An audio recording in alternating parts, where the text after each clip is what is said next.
The Bar Group, raising the bar in real estate. Your Lake Highlands, Lakewood, Preston Hollow pros. You can find them at thebargroup.com. Unparalleled customer service for your real estate needs. The Bar Group. Coming through.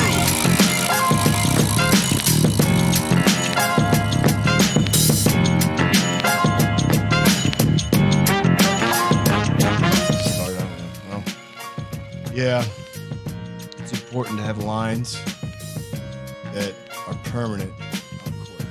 You know, not just like I got to tape lines down tonight. Did you know that? You got to tape them down? I do. Look, that's you, bro. Look in that camera right there. All right. Well, look, my next guest here is an amazing pickleball player here in Dallas. Grew up in Enid, Oklahoma, which I was told by Walt Williams, our boy Walt Williams, that it spells dine backwards. Is that true? I guess so. I guess so. Anyway, we got JD Nixon here on the show. He's a local boy from a transplant from Oklahoma, but he's one of the top players we got here that work out with all the big wigs of pickleball. So, JD, welcome, man. Yeah, thanks for having me. This is cool. My first podcast. Oh, is it? Yeah. I'm really going to screw it up for you. I'm just kidding. I'll be good at that myself. No. So, JD plays with a lot of the top players, and you can name drop wherever you want whenever as we get along the show. But I'm glad you're here. Was it easy to find? I think so, considering I'm from a town of about 20,000 people. It's tough getting around the Dallas area, but I'm getting used to it. I don't think I'll ever like it, but I made it. Google Maps helps a lot with that. Google Maps, yes. Well, listen, let's get started. All right, let's go. We'll talk about pickleball. Tell us basically how and why and what's going on with pickleball with you right now. So I have a tennis background. I grew up playing tennis. I started late for most tennis players that get real competitive. I started at age 12, and by age 14, I moved to Enid, Oklahoma. That's where I met Walt and his family, and I stayed involved with tennis, and I really loved it because it was a solo sport. So I took the credit for winning or losing, and I didn't have to worry about teammates. I just really liked tennis too. There was just something about it. As I got older, I went to college, and tennis just kind of faded away, and I met racquetball. Nice. Got involved with racquetball. In a town of Elk City, Oklahoma, I played racquetball with Chris Coy. Chris Coy was a professional racquetball player in this tiny little town. And I had just enough tennis background that I could at least help him train, and that really advanced my pickleball game, just getting to hit with him all the time. He was an amazing player, and in fact, he was an amputee. He had his right leg amputated below the knee when he was a kid, and he managed to break top 40 in the world in racquetball coming from this little town. He was a huge inspiration for me. But unfortunately, racquetball is just a dying sport. It's hard to generate fans around the courts to watch it. They don't have a lot of funding. And I'm watching right now, I'm age 45, so a lot of the people that are playing racquetball are my age or older. So there's no really newcomers coming into the sport because there's just no courts available to the youth. So that's been a huge crutch for pickleball, or for racquetball. Yeah. Well, COVID hits, and a group of the racquetball players have decided that since the LA Fitness was closing all their access to the courts, that they're going to try this pickleball. So they drugged me out there, and I think I really liked it. You know, it had reminded me of the tennis and ping pong and just a mixture of all the paddle sports. So here I am. So you had access to, this is a cool story because I didn't realize that I thought you just played tennis growing up and did some in college and all that, and then just fell into pickleball, but you were doing racquetball. And then you said LA Fitness has got bought, and well, they didn't get bought. They just really shut down when COVID hit, and this gave us something to go to. Yeah. They are unfortunately closing some of their courts and locations, which is just an example of how racquetball is just kind of dying. I mean, I would love to see it make a comeback, but in reality, I see pickleball being more popular, gaining way more people, because if Texas can get on board and start adding some more courts, they're going to see a lot of youth getting involved in playing, and that gives them something to do outside and turns them away from a life inside the walls, you know. So, so you're saying basically if you're a junior or you're a big junior like the adults, what do you think is the key to pickleball being so successful? What do you think in your mind is?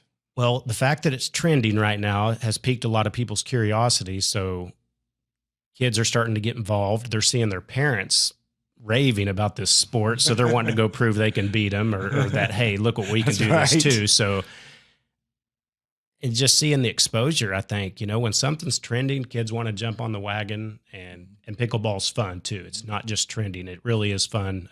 Just hitting the ball over the net, just being able to consistently make a shot, I guess. It's such a mental game too, as you know, with the slow game and knowing when to speed up and when not. And, in racquetball, when you're frustrated, you can kind of just power through your frustration. Where pickleball, you have to train your mind to just slow down. Yeah, reset it. Reset. And that's a new trend right now with pickleball, right? At all levels, even your level, on the highest ones, right? And resetting multiple times in a point, not just one reset. Like it's fire, reset, and I love this guy. See? I love you too, man. I'm just saying, people don't believe that when I tell them that. Yeah. They're like, I'm not slowing the point down. I'm not slowing the point down. I'm like, all right, let's play a couple points. And all I'm doing is boom, boom. Like when you're a kid and I used to play a guy named AJ Guevara, Mr. Guevara, I'm sorry. He plays massive profile. And I could not get a ball past. I could not get a ball past him. He had to be like, no disrespect, sir, probably like 70 when I was playing him back in the 80s and 90s. Yeah. And I could not get it back. But then I learned, guess what? To put angle balls off the court, right? Exactly. And that's what you have to do, not just angle, but like you said, reset, slow it up. Because, when say you come across somebody that likes to bang balls, warm-ups, what do you like? Does that intimidate you, or you're like... No, I mean, in fact, I have to give credit to a woman named Holly Spence, who I started playing with at Unity in Highland Village. And we were kind of banging the ball. We were taking our racquetball mentality and my tennis mentality into the sport. And she was the first person I played with that showed me like, hey, keep it slow in the kitchen and you can't speed the ball up. And I played her one time and I was like, man, she's playing this soft game. It's frustrating. But I learned the beauty in it from her, watching her dink the ball. And then I started mimicking her. And also a lot of credit to her is she really paved the way for me meeting a lot of people outside of this one location that we played with. What location was that, up there in Highland Village?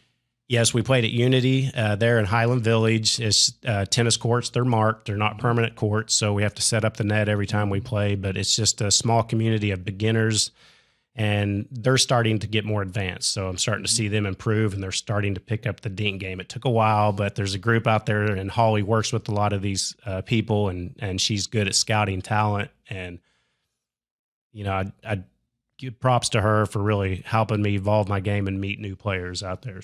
So what JD Nixon's talking about, Holly Spence, I believe, is up in Highland Village. Is that right? Yes. And she teaches pickleball up there? She kind of gives lessons. I don't know how. Sure. No, I'm just saying that. Yeah, she we all know each other. Out of her own heart and goodness of her soul, she just teaches people and she takes them under her wings, and she showed a lot of players. And I always give credit to the roots of my game to her for showing me that. Somebody would have eventually showed me, but she was the first one that showed me. And that's when I learned, wow, I just walked away one day and was like, man, that little soft game was very effective. So isn't it fascinating how with any sport, on the court, on the field, or primarily in the classroom, because we're student athletes first, obviously, students first. It's amazing how people like that you can come across and you walk away going, I kind of feel like a human being right now.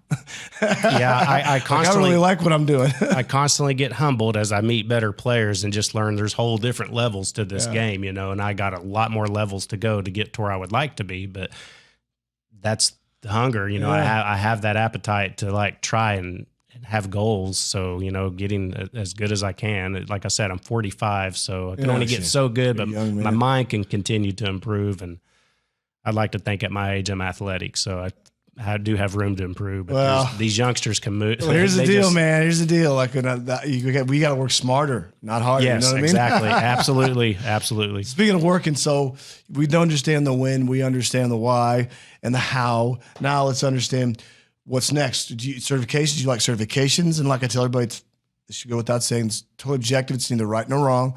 I just like everybody to tell us their opinion on it. Yeah.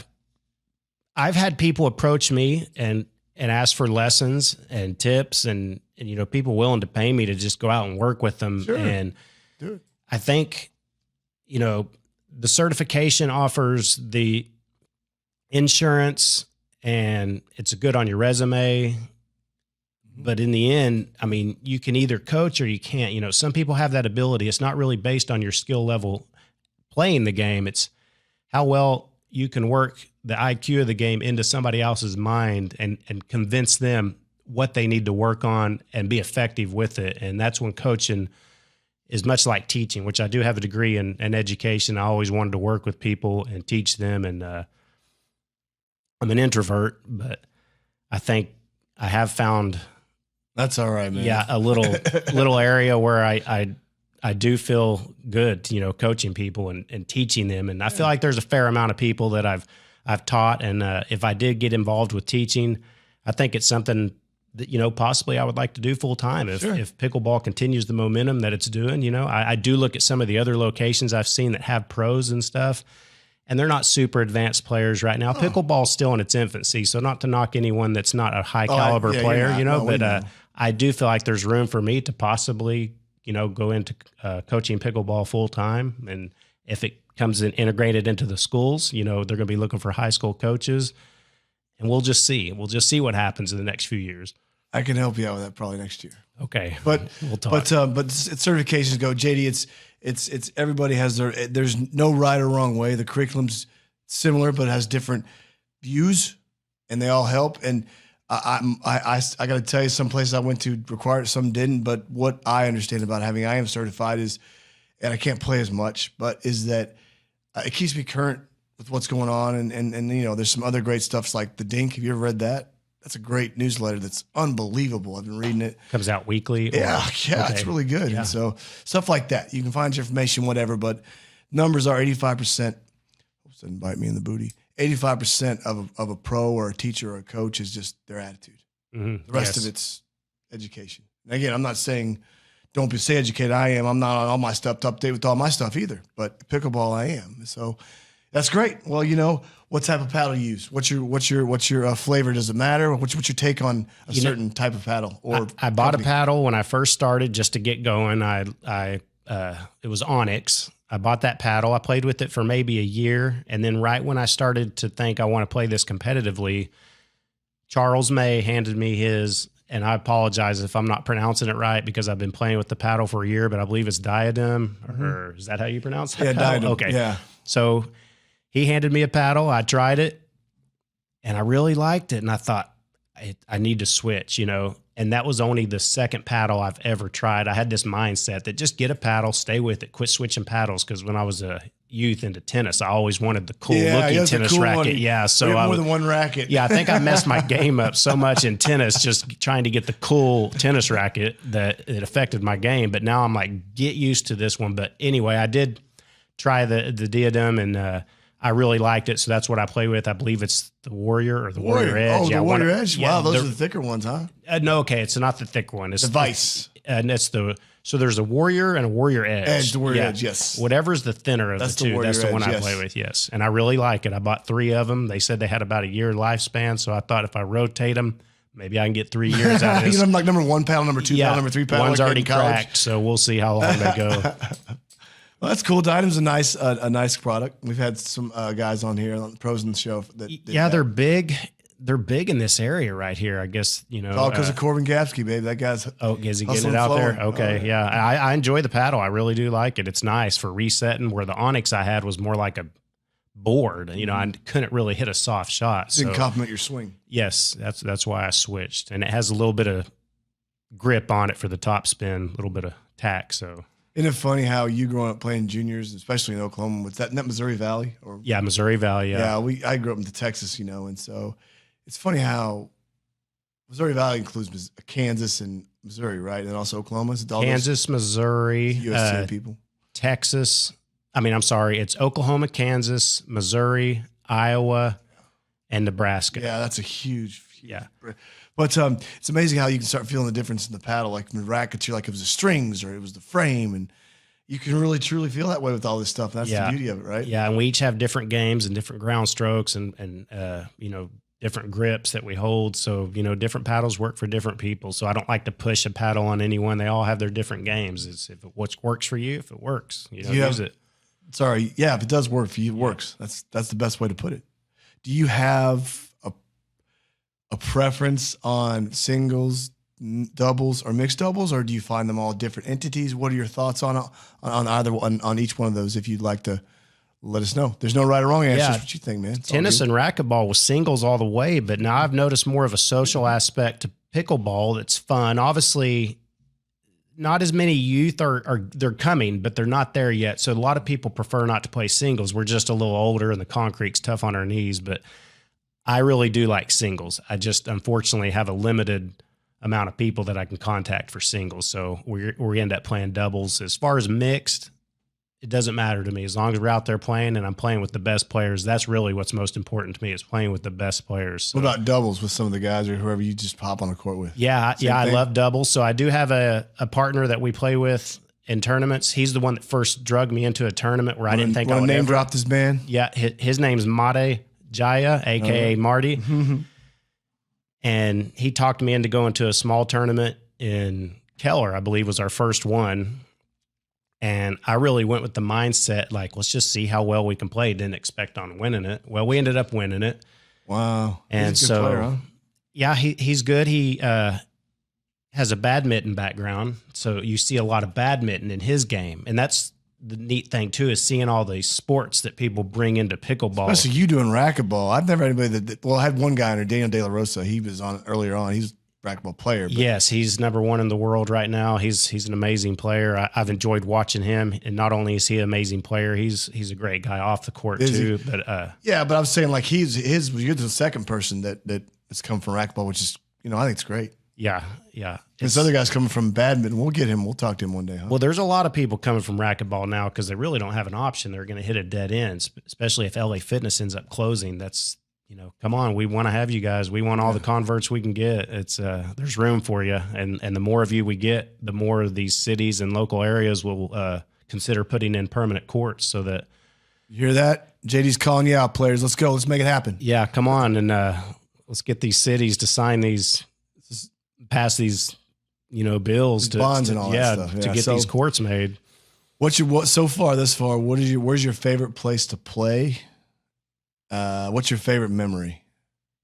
I probably favorite place to play memory wise, or favorite shot you ever did or taught, whatever. I would say my favorite place to play is the group of people that we have in Louisville.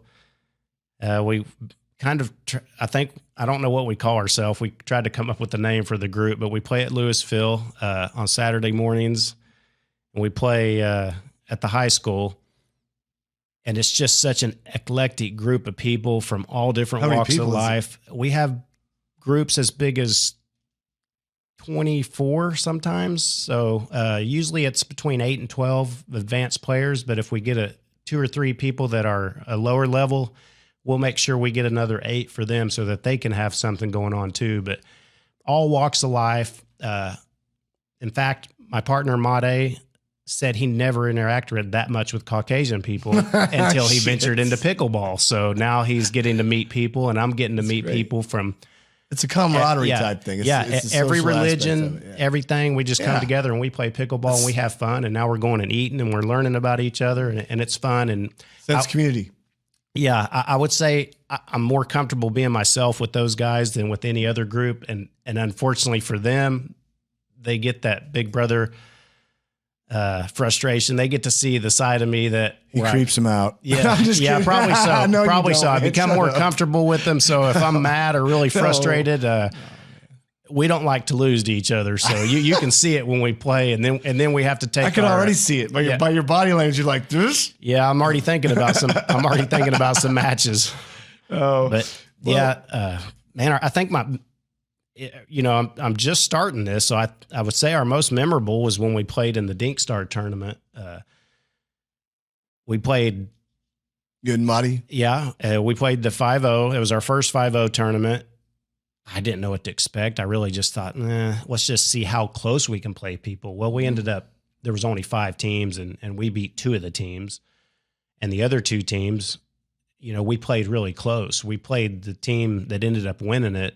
We took them 11-7 in the third, or 11-8 in the third, and they ended up winning the whole thing, 11-7 in the third over Brandon French and UV.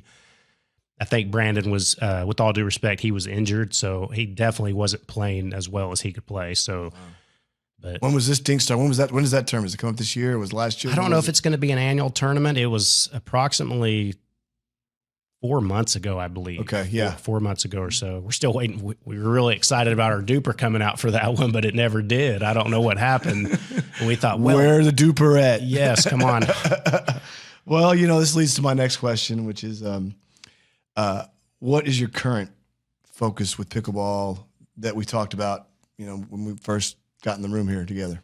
Just knowing my weaknesses and the people I play with most, that I consider my pickleball family, exposing that weakness, which is frustrating, but I'd love for them to pick on that. And I want to improve my weaknesses, and I want to just continue to get better. I kind of, I have a duper goal of like being a 5.5 player. Tell us what duper means to all of our listeners, professionals, current professionals, future professionals. So if you played tennis, you're familiar with being a 3.5 or a 4.5 up to a 5.0 tennis player. Duper's similar. It's just a rating system that kind of gives you your skill set. Yeah. And if you play in enough tournaments, it'll eventually, an algorithm will put you anywhere from 2.5, meaning you can keep score, all the way up to, I think it goes to 8. No one's ever achieved 8. The best player in the world's Ben Johns, and I think he's like a 7.2. So I don't know what it takes to get to 8, but the staple is 5.0. They're saying you've become a well-rounded pickleball player if you can reach 5.0, meaning you pretty much have the IQ, the skill set, and everything else. And then from there, see how far you can go. So JD Nixon, no relation to Dixon, D. Damn it. We'll edit that. Oh, no, we're leaving it on. No, they're going to leave it on. Are you kidding me? They're going to make me screw up. I always mess up somebody's name, whatever place. But so that's the personal aspect. But from professional, what are you guys working on? Some project, is that right? The Wounded Warrior. Yeah, like so that, I believe you talked about. And I hope I don't chop all this up. You won't. I spent some time trying to get all the details, but can't mess up. So my racquetball buddies, I believe Dean and Gary, two of my racquetball friends, started a business called Banger Pickleball, and they sell paddles. And they'd eventually like to possibly put on tournaments such as this Wounded Warrior Project tournament that they're putting on. But when they were involved with racquetball, they noticed that a lot of their friends were ex-military. And I believe one of their friends had a brother that was affected by maybe a hurricane or something. And so they went to the Wounded Warrior, got some aid or relief or some kind of funding to him. And guys, I apologize if I'm inaccurate with the story, but I know from there, they just started hosting a tournament in racquetball, an annual tournament, and all the proceeds, there's no one's making a profit off this. No, I know. It's a non-community disaster. You pay your fee. It's awesome. Yeah. And they get the money out to people that have served and have been affected emotionally or physically. And, they add relief to those people, and it's for a great cause. So there's a tournament coming up March 25th. And if you can go to Facebook on Bangers Pickleball, or just look up Wounded Warrior Project and Google search, and you'll find somehow links to the tournament, and you can enter the tournament. Also, I'll try and get Dean's. We'll get that, but yeah, okay, we'll get that out there. But you're this, doing great. Yeah, this tournament is, I believe it's $100 fee to enter, which is high for some tournaments, but this is all donations. So you got to look at this different. It's just all that you're sending $100 to the great cause, and you get to play some pickleball and get numbers and get the fun stuff with it. It's going to be a good atmosphere. They have a grab bag. I think it's valued at $130, so you'll get that also. And man, these guys really have a good time. They always have a good time. There'll probably be drinking and a lot of socializing afterwards, during, before. All right, I'm I coming. really don't No, know. I'm kidding. Yeah, I mean, come on out. No, that's just Wounded Warriors. Yeah, and it's going to be a pickleball tournament, right? Yeah, it's all day Saturday, just a one day March event. It's 24th at and- Wagon Wheel. Awesome. Yeah, March 25th, I believe. I'm going to check my phone real quick and make sure, but I believe it's At the end, March 25th. Okay, yeah, we'll circle back, get that. man. Okay, we'll Doing great. put a link or somewhere in there You're with the awesome. information. But yes, So he's doing come the out Wounded and play this tournament. It's all skill levels. There's a 4.0 or below, and there are 4.0 and above. And I would say 4.0 or below is going to go all the way down to 2.5. There's going to be a lot of just rec players coming out to support the cause. So come on out and play. If you're new to the sport, Screw it. Just come on out and let's have pickle. fun. Do it. And just meet people. You're going to meet people that you can link up with for the future to play with. So That's right. Well, so now we're going to move on to the next segment, which is in the kitchen. So I believe I like to ask my people that come on what they're watching or listening to. So we'll start with music. So right now, when I was coming here, I was cranking up some Rage Against the Machine. I really was Rage Against the Machine, and Bulls on Parade. That's what I was doing, and I don't know why I was doing that. I guess because I gotta meet this guy, so I get my energy up. So that's why I'm cranking a little Rage. What you got going on? man, my music is so varied that they even make fun of me at work all the time, saying they walk up and it's old country or it's. What did you listen to today when you came in? When I came here today, I think the last song that was playing when I pulled over, believe it or not, was Lukenbach, Texas by Waylon Jennings. So Now that just what I'm happened to be talking what about. was in there, but That's all right. you know, it could be hip hop. I listen to a lot of stuff the mainstream hasn't heard of. So it's just, you know, throwing names out there would be completely random, but Just depends on your mood, I right? enjoy music. Yes. Yes. I'll sit in a rocking chair, put my headphones on go. at night. And it's pretty much like a routine for me where some people have their beer or whatnot. I have my music and I just sit there and think about stuff I need to do that I know I'm probably not going to do, or things that I Just the want to happen. intentions, right? Yeah. It's just my little meditation with my music. Yeah. So he likes music. He's a vast, broad brain up there. He's a super intelligent guy. So what's your favorite movie of all time? I have a lot, but I just got through watching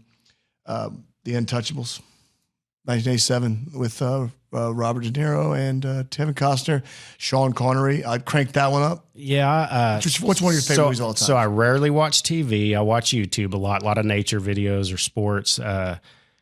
So That's your binge. You like YouTube? yeah, Okay. that's going to be bad. I always like Shawshank Redemption, or, you know, Forrest Gump was a great movie. Yes. I think the last time I actually went to a theater was I watched the movie Free Solo with Alex Honnold about climbing. And, Oh, wow. And that was, Off the planet, huh? Pretty good. it was a good movie if you like climbing. Yeah, I like the heights. Some people might fall asleep through that, No, but no. before then, I think it's been over 2 decades since Wow. I've been in a movie theater. Yeah, I don't watch a whole lot of movies, but definitely on YouTube. YouTube. A lot. He's a Yeah. YouTuber. Okay, so let's shift to the next stage of this.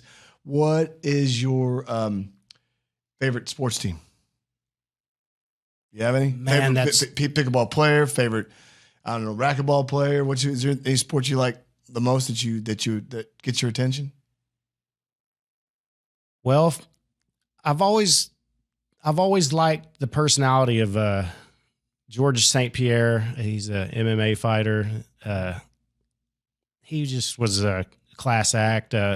Any athlete that's just a class act, I really, you know, I'm even a fan of Mike Tyson, and you know, I grew up in the era of Michael Jordan and watching them guys just dominate sports. You know, I was a Steve Nash fan for basketball. I liked Dirk, you know, even though I was from Oklahoma at the time. I thought he was a really class act, and I just like sports all around. I like a good story, a good underdog. That's usually who I go for. I usually don't just pick a humble team. underdog, Really, that's what you yeah. I like. just like a good game with a good story to it, or There you go. yeah. Well, good. This guy's got heart. Now, what scares me about someone like this, when you get him on the court, it's quiet, but it turns intensity. So, all right. So, any pets? You got a favorite pet? You care about pets? I got 2 dogs. I love them. They're crazy. It's Chief and Gus. You got anything you care about? Yeah, we got a dog. my wife's patient enough with me that she knows that since I was a kid, I've been fascinated with turtles. So I go around the pond all the time, and I've kind of got my daughter Aspen involved into like helping me find little turtles, and I show her hatchlings. But I love animals. That's a huge part of my life as a kid was growing up, and while people were playing the Nintendo or whatnot, I was literally going out in the field, and I would just sit still and I would just observe nature. And so would you say my next question to that would be what's something weird or something about you that people be like, thinks real funny or thinks like's really weird? Mine is that I hate licorice. It's disgusting. I'm not a fan of it really. But I'm just saying when it's quirky, man. Yeah. You go hunting for turtles, man. I mean, come on. Yeah. I mean, that's at age 45, I literally get on my bike and I ride to the pond and I just walk around the edge of the pond. And look for hatchlings. So I don't think any of my friends, or I can't think of anyone that would love to just join me in that. It's okay. I had a player on and a coach. I'm not going to say the player's name or where they're from because you probably know them. But this individual said they go to Walmart at like in the middle of the night, like 1 or 2 in the morning shop. There's entertainment I know. Walmart offers a fair amount of entertainment if you just. Speak of entertainment, how would people get in touch with you with regards to the Warrior Project, the Warrior Tournament, March 24th at Wagon Wheel? How would somebody get in touch with you, or maybe you can give a touch point before we wrap up here? Yeah. So Banger Pickleball on that. Facebook, BANGER, and then Pickleball. It's a Facebook page, and I know that they have a link to the entry form for the tournament. Pickleball. So, okay, yeah. And please like or subscribe to their page. And what if somebody wants to reach out to you and say, "Hey, I live up where you're at, and I don't want to drive all the way down to Dallas. I want to take a lesson from you, but how can I do it where you're at? How would somebody contact you? Email? Do you think of an email? I mean, yeah, you can contact me through my email. You got the good temperament to be a pro. Yeah, well, maybe I lack other things, but I'd like to think I have part of it, but I'm missing part of it too, like we all are, right? We're missing just something. That's why it's only a few that get to that level. But my email is Joseph Daniel, JOSEPH, Daniel, DANIEL 77 @ymail.com. If you want to be included in our group of play, feel free to reach out. Yeah. Or I can redirect you to a group that's closer to your skill level. We can go over all that. But Bangers Pickleball, the Facebook page I mentioned, also is a good place for that. I'm going to follow that. Everybody mark that. I'm going to follow that. Banger Pickleball. All right. And people can reach me if you want to be a part of the show or you want to help sponsor to get what you feel is awesome on this show. Contact me at Curtis, CURTIS, at REESERACKETSPORTS.com, racketsports.com. And listen, pop this thing on. I know he's going to pop this on tonight when he gets his headphones on and he gets his jam going. He'll put on some vocal stuff, but download the vocal app, right? It's got all the shows, all the personalities, and we're adding. And so I know this man can find something there he'd like. But remember, if you ever see a guy in Louisville, this guy right here, grab him and say, come on, let's pickle. Hey, man, you going to come back on? We're going to have you back on one day, right? I got to come back on and redeem myself. This is my first podcast ever. I got to have my shit together and come back and have it completely professional. But this is pretty chaotic. I feel like in my mind it's real chaotic. Maybe when I listen to it, it's not bad. But, yeah, I need to redeem myself in the future. This guy's overthinking it, man. Let's cut it down. Thanks, man. We'll talk soon, brother. See you. Thank you. Coming through.